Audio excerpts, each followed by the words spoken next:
Hello guys, ngayong araw samahan niyo naman ako magluto ng pansit. Lalahukan nga pala natin yan guys ng hipong banami, tas manghuhuli rin tayo dito sa loob ng aming palisdaan, kaya samahan niyo ako.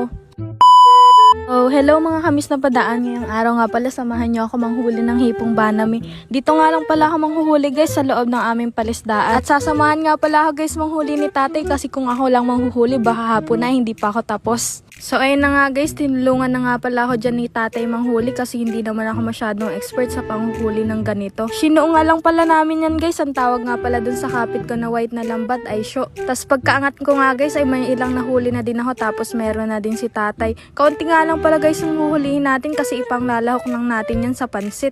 Sa tabi nga lang pala guys ng palisdaan namin kami ng huli kasi medyo marami rin naman yan at madali lang makahuli. At ganito nga pala guys palang yung size ng aming hipong banami, kaya okay na okay yan panglahok dun sa ating pansit. At nang matapos na ako ipabalik na nga pala ako dun sa aming lulutuan. Ganyan nga pala ka guys karami, kitang kita nyo naman buhay na buhay pa yung aking nahuli. Nung bata pa nga lang pala ako guys, natatandaan ko pag nagluluto sila tatay ng pansit ay ilang peraso lang yung kanilang nilalagay kasi alam nyo na low budget kasi at walang pera, medyo nagtitipid. Tas akala ko lang guys nun yung nilalagay lang nila yung pampalasa kaya okay lang sa akin kahit ilang piraso lang. At balik na nga pala guys tayo di sa niluluto ko, lalagayin nga pala muna natin itong hipon.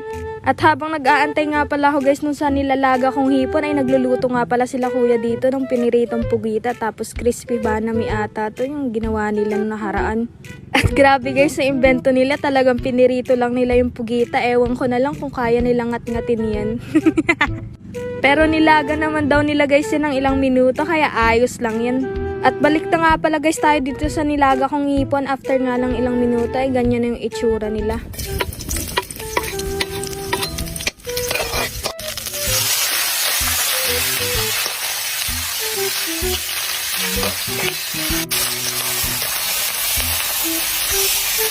Pagkatapos ko nga pala guys gisahin yung sibuyas at bawat at sangkotsahin yung mga gulay ay sinunod ko na itong nilaga kong hipon. Tunay na napakahirap guys mag-vlog at napakahirap rin mag-voice over, talagang challenging din sa akin. Lalo na't katulad ko na mahihain, talagang sobrang mahihirapan kayo guys. Pero okay lang yan guys, as long as gusto mo naman yung ginagawa mo kahit nahihirapan kay papagpatuloy mo pa rin, you know. Balik na nga pala tayo guys dito sa niluluto ko. Ito na nga pala yung finished product ng aking naluluto. Finished product! Ayan na guys, so plating muna tayo bago tayo kumain. At napakasarap guys ang tanawin dito sa amin, kitang kita mo naman. And guys, luto na nga pala yung niluto kong pansit at nilahukan ko nga pala guys yung nahuli kong hipong banami. And guys, matigyan muna tayo guys ng hipon.